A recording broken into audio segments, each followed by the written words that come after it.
tegak berdiri untuk masa depan, memadukan dan mengembangkan keislaman, keilmuan dan keindonesiaan. Serukan UIN, Sunan Kalijaga, unggul dan terkemuka.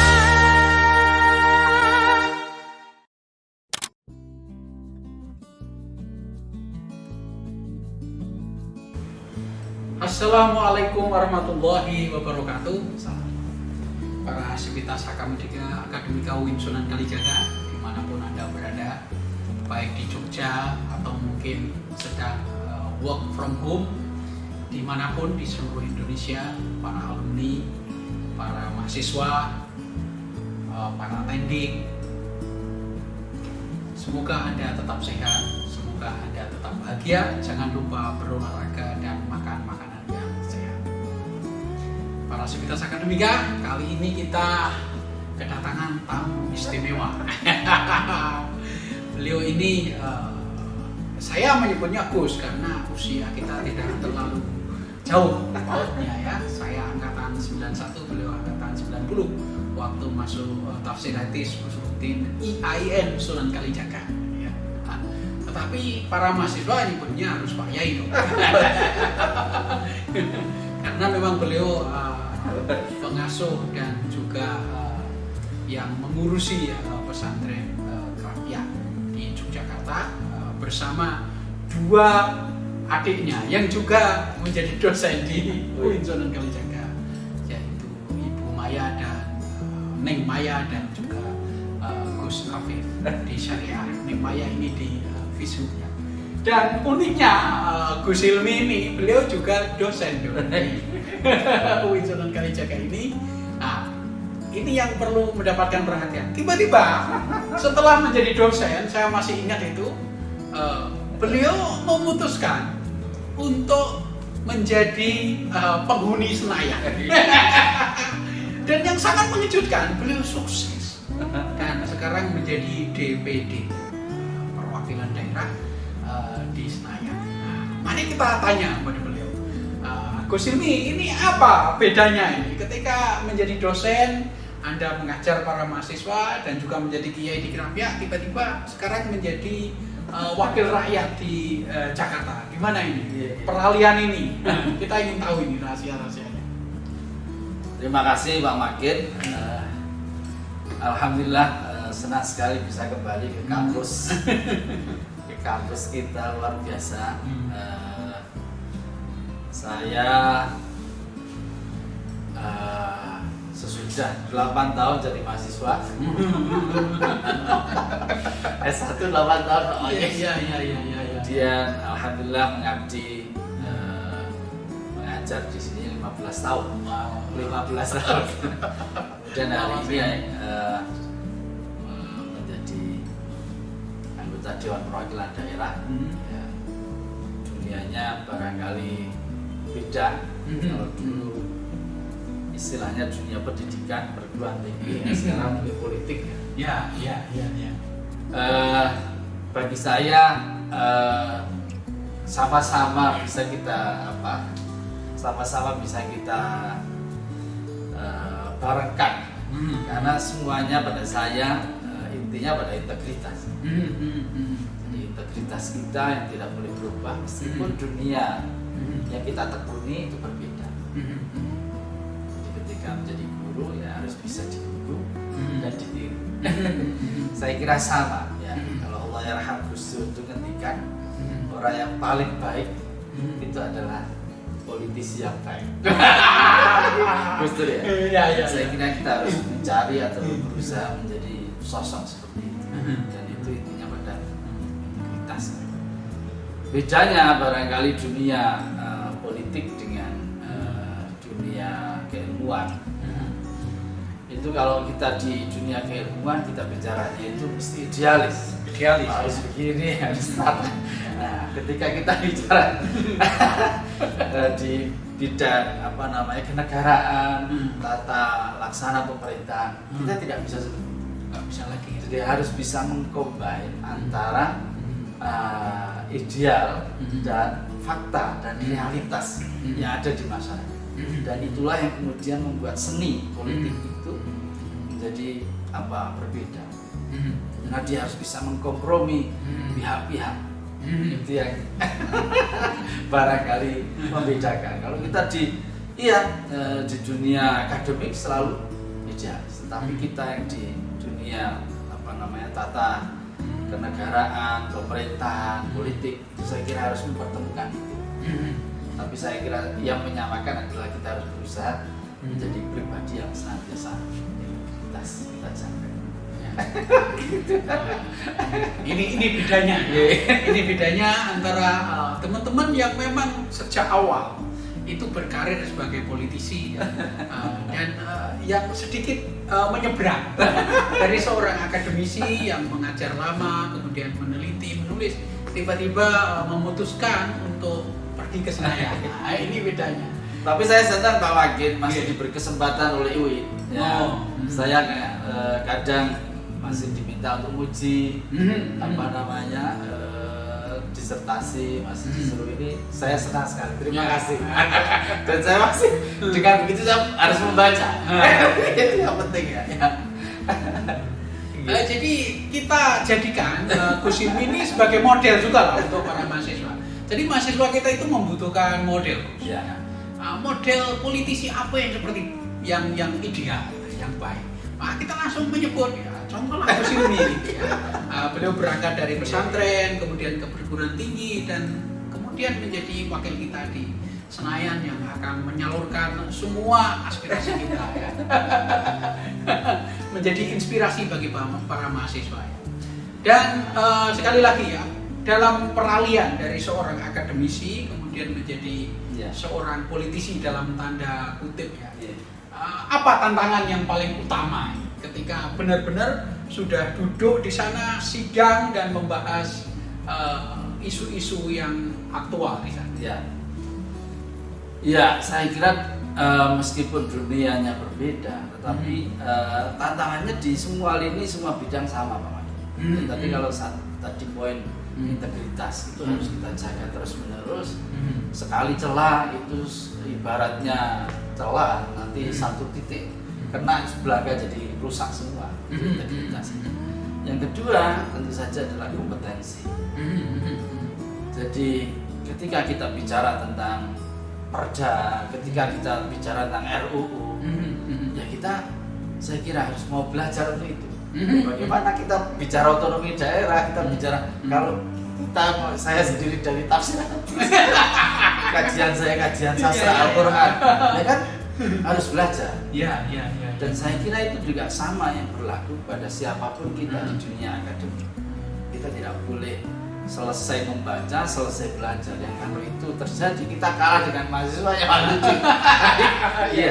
Itu saya kira. Jadi kompetensi, dan untuk bisa menjadi orang yang kompeten di bidangnya harus mau belajar terus. Dan Gus Hilmi ini berada di komite pendidikan ya. Saya kebetulan di DPD itu ada setiap provinsi ada 4. Karena itu komite di DPD itu ada 4 juga. Dan saya kebagian di komite 3.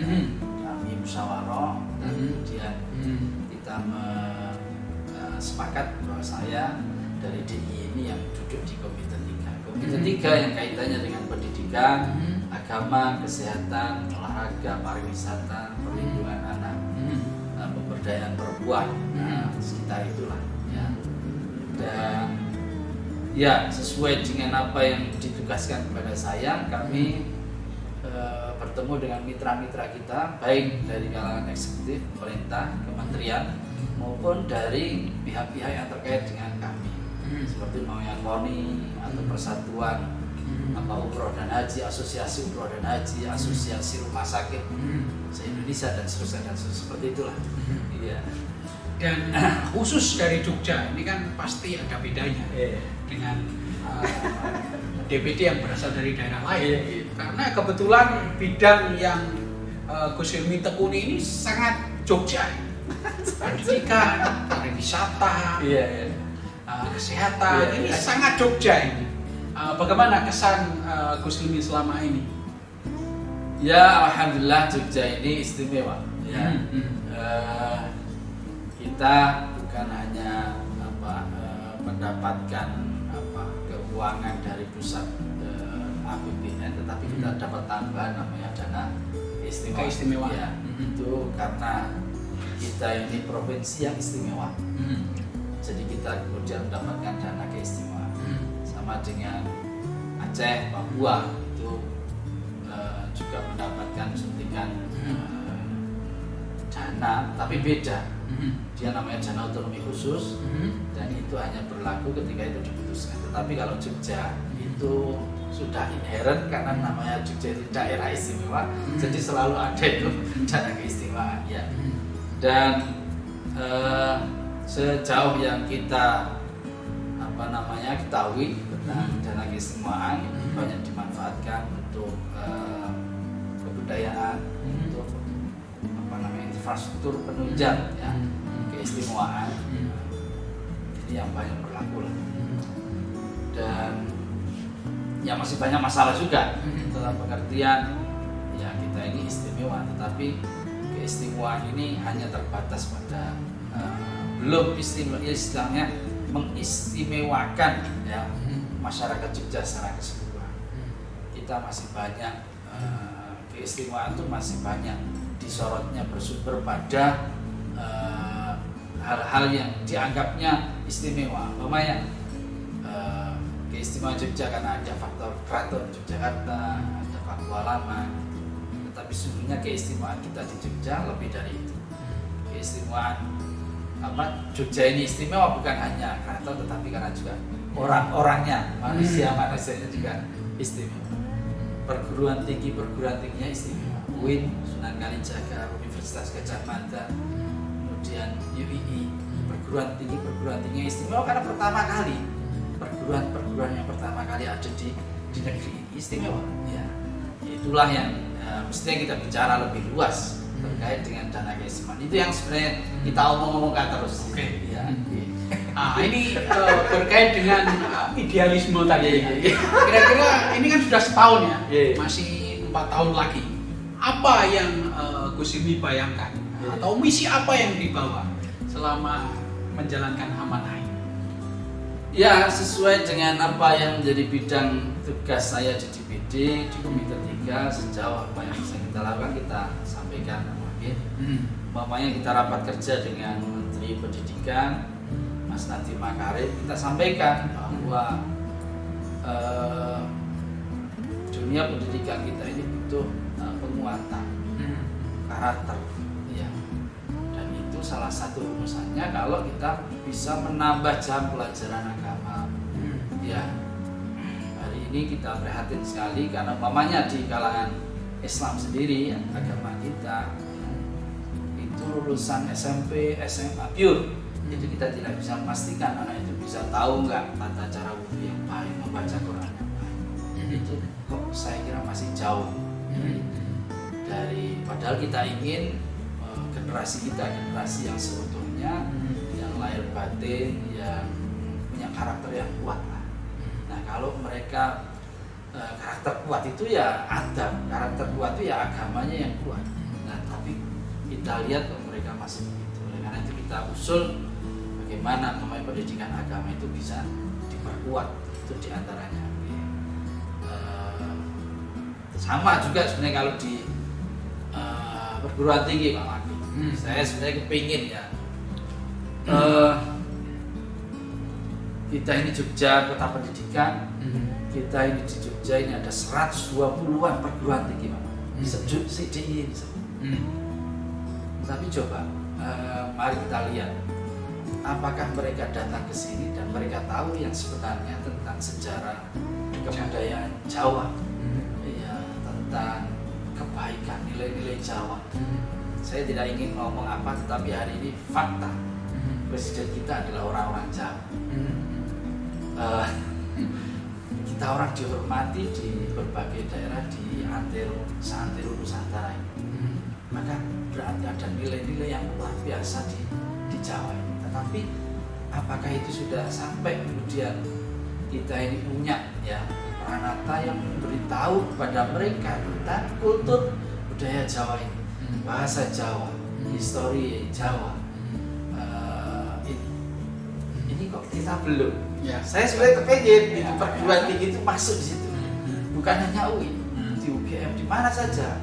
Itu kalau umpamanya ya ada 1 semester atau 2 semester yang mereka diberitahu tentang itu, sehingga mereka itu bisa tahu betul tentang Jawa, budaya Jawa dan seterusnya. Ini bukan hanya dari angkringan-angkringan, dari jalan-jalan, tetapi mereka secara terstruktur mereka tahu itu.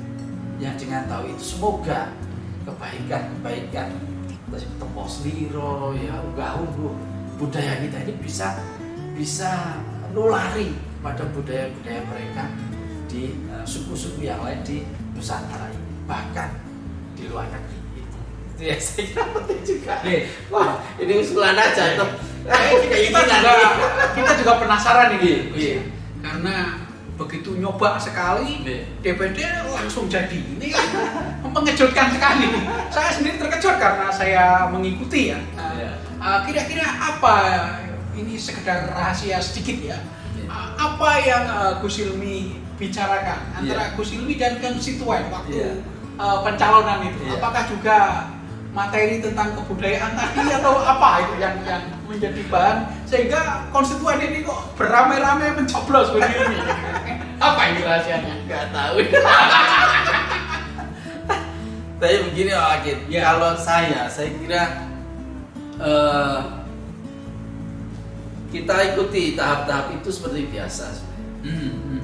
Tapi kampanye yang disediakan oleh undang-undang itu hanya sekitar 6 bulan. Nah, saya gerak itu 14 bulan. Waduh, ini rahasia ini. Ini rahasia ini. Iya. Dan kebetulan karena DIY ini provinsinya kecil, kita hanya punya 5 kabupaten, kita punya 78 kabupaten. Alhamdulillah kita bisa keliling itu sebelum pelaksanaan tahapan pemilu itu sudah sampai di situ. Jadi kita menyapa di masyarakat 78 kecamatan itu 14. Semua 70 ya. di jalan. Alhamdulillah. Dan saya kira apa ya, kalau orang apa ya, ibaratnya orang itu mau ngomong aja sebenarnya. Sama saja mau jadi pengasuh pesantren atau mohon maaf ya, karena apa-apa pengasuh masyarakat itu yang ngomong. Jadi kalau kita kemarin sebelum pemilihan kita mendatangi masyarakat, sesudah pemilihan Juga sama. ya kita harus mau juga kembali ke masyarakat dan ya tahu apa yang jadi aspirasi, kesulitan, problem masyarakat. Meskipun kita tidak bisa menyelesaikan, jadi paling tidak kita bisa menyampaikan hal-hal itu pada pihak-pihak terkait. Itu sudah begitu saja. Itu masyarakat sudah senang luar biasa. Ada berapa kecamatan yang didatangi Gus Hilmi itu tadi? DIY semuanya 78 kecamatan. Itu satu-satu. Kemarin Desember ini sudah selesai semua, pasca terpilih itu 78 sudah selesai semua. Lah, ini kan dalam apa Iya. namanya ya? Selama pencalonan kan butuh biaya yang besar Iya. untuk mendatangi satu Iya. persatu. Iya. Lah, yang saya tahu Gus Hilmi kan orangnya ya sederhana lah. Ini apa rahasianya? Ya alhamdulillah Iya, karena semua. gini, saya memang tidak bisa berjalan secara sendiri ya. Dan memang kalau kita lihat historinya, DPD itu kan utusan golongan, utusan suku, utusan profesi. Dan hari ini memang DPD itu meskipun secara undang-undang itu istilahnya adalah calon perorangan, tetapi yang saya lihat semuanya adalah utusan dari golongan-golongan suku-suku. Ya, kebetulan saya ini diutus oleh organisasi Nahdlatul Ulama. Oke. Dan sama dengan teman-teman yang lain di DIY dan di semua provinsi itu ada utusan-utusan seperti itu. Di Jogja itu Mas Afnan namanya, itu dari wakil dari teman-teman Muhammadiyah. Iya. Afnan Dan Hadikusumo. Iya, Mas Afnan Hadikusumo. Dan karena saya ini dari utusan Nahdlatul Ulama, jadi jaringan yang saya pakai itu adalah jaringan yang memang sudah disiapkan oleh Nahdlatul Ulama. Jadi karena yang berjalan itu adalah organisasi, jadi murah. Jadi kita hanya menyediakan, ya membuatkan spanduk, sehingga mereka yang kemudian jalan sendiri, nempel-nempelkan sendiri, memasyarakatkan, kampanyekan. Itu kiranya seperti itu. Iya, saya waktu itu suka jalan-jalan, pakai motor biasanya. Sampai di Gunung Kidul, di ujung sana saya lihat gambarnya Gus Ipul besar sekali. Siapa yang masang ini? Terus kemudian saya naik gunung ke arah sana, sama juga saya lihat. Oh, ini di mana-mana ada. Saya kan membayangkan berapa biaya hanya untuk spanduk saja. Ya untuk itu sekira 400-an juta sedih. Ya, itu murah itu. Itu sangat murah. Itu sangat murah. Ya, karena apa? Sekali lagi itu tadi kita didukung oleh jaringan organisasi. Jaringan kita alhamdulillah kalau di tingkat kecamatan Kapanewon itu Kopum 78 kecamatan. Di desa, tingkat desa meskipun kita tidak sampai 500 desa, tetapi kita lebih dari 400 desa bisa kita kader yang nyanggongi TPS. Kader saya sendiri itu ada 4.600 orang. Iya. Dan itu semua aktif itu. Semua ya ini kader. Artinya mereka kemudian yang kampanye, yang kemudian mengkonsolidasi luar biasa. Dan ada tema apa yang menyatukan semuanya ini? Yang ini yang kita ingin dengarkan. Apa yang dibisikkan ke telinga para konstituen ini? Sehingga yakin benar, oke, saya coba ke sini. Tagline kita Mas, lahir batin untuk Jogja istimewa. Oh, iya. Pantas dari Jadi tadi. jangan hanya kita bicara Jogja, itu hanya dari ya fisik, ada jalan tol, ada bandara dan nah, tetapi kita harus juga memperkuat Jogja ini, istimewa Jogja ini dari karakter. Kita ingin pembangunan bukan hanya fisik, tapi pembangunan manusianya. Ya, ini yang justru pada saya lebih penting. Karena kalau manusianya itu mantap, manusianya berkarakter, istilahnya apa saja kita maintain. Ya, tetapi kalau manusianya ini hahu-hahu, jadi gampang beliau bahasa Jawanya seperti itu. Iya. Okay. Dan itu kok alhamdulillah diterima oleh masyarakat ya dari berbagai kalangan. Itu saya kira. Iya. Jadi yang selama ini dibicarakan dengan para pemilih adalah keistimewaan Jogja. Dan tadi sudah banyak disinggung ya. Lahir batin, ya penting. Lahir batin pendidikan dan lain-lain. Dan ini dalam 4 tahun ini kalau sukses, apakah Gus Hilmi akan tetap berperan sama atau meningkatkan karir ini? Misalnya wali kota atau bupati, eksekutif atau apa gimana ini? Ada rencana enggak? Ini semua bukan saya yang mau Mas. Oh gitu ya. Aku profesor ya. Jadi saya hanya dikersaki, dikehendaki oleh organisasi. Jadi kalau organisasi bilang ini berhenti, ya sudah berhenti. Saya kan kader, jadi derek gitu. Iya. Dan sampai hari ini saya tidak punya bayangan untuk periode kedua, apalagi meningkatkan karir jadi eksekutif lah. Itu pasti sangat jauh dari bayangan saya. Saya ikut saja lah. Saya bisa melesetkan gini Pak Makin. Sebagai kader itu bukan laisal fata mayakulu kana abi innal fata mayakulu ha'ana. Itu kan umumnya. Ya namanya pemuda yang baik itu bukan pemuda yang bilang bahwa ini loh orang tuaku, ini leluhurku, ini adalah nasab saya gitu. Innal fata mayakulu ha'ana. Tapi pemuda, orang yang baik itu orang yang bisa menunjukkan prestasinya. Kan gitu. Tapi saya balik. Oh, oke. Saya balik. Jadi balik gitu ya? Ya, saya baliknya kata Imam Syafi'i itu. Maksudnya sebagai kader yang baik, itu kader yang kalau diperintah oleh organisasi, oleh bapaknya, itu ikut. Itu saja. Jadi bukan laisal fata tapi innal fata mayakulu kana abi laisal fata mayakulu hana. Kader yang baik, kader yang ikut apa yang jadi perintah organisasi. Bukan kader yang angel. Ngeyel sama organisasi yang mengutus. Oke, terima kasih Gus. Ini satu lagi pertanyaan akhir nih ya. Tanpa terasa ini sudah 23 menit. Ini yang terakhir Gus, ini rahasia sukses ya. Pasti ada lah yang Gus Hilmi pegang ini ya. dari pesantren kemudian ke perguruan tinggi tiba-tiba ke politik ini kan tidak mudah dan tidak semua orang bisa mencoba berganti itu dengan sukses ya.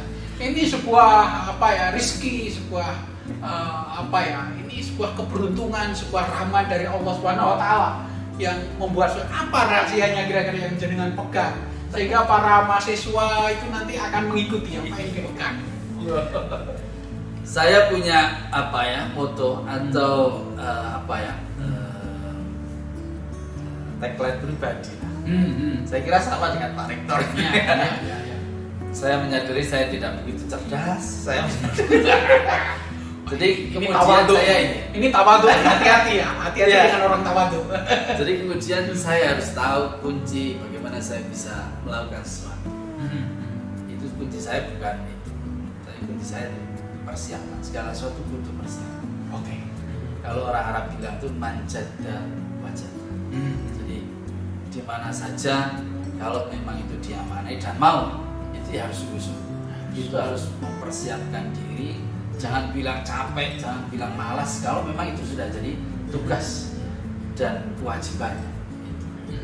Dan kalau itu sungguh-sungguh dimanapun saya kira wajar. Kita akan mendapatkan apa yang menjadi keinginan atau menjadi karep kita semua.